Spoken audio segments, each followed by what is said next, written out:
էլ եմ ասում, պետք չի հունվարի 1-ից գրող ձեռնարկել առողջապահական համակարգի վրա, որովհետև ոչ բժշկական կենտրոններն են փախնելու, ոչ կառավարությունն է փախնելու, ոչ պոլիկլինիկաներն են փախնելու եւ պետք է կառավարել։ Սա ինչի համար եմ ասում։ Օրինակ, դա էլ պետք է հասկանալ, որ առողջության ապահովագրության համակարգը ինքը կառավարման անհրաժեշտություն ունի։ Եթե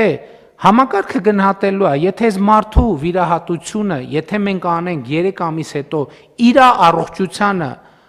անվերականգնելի վնաս չի պատճառվի, այդ վիրահատությունը լինելու է ոչ թե այսօր, այլ 3 ամիս հետո, ոչ թե այն պատճառով, որ մենք չենք ուզում տվյալ բուժառուին այսօր օգնենք, այլ այսօր կան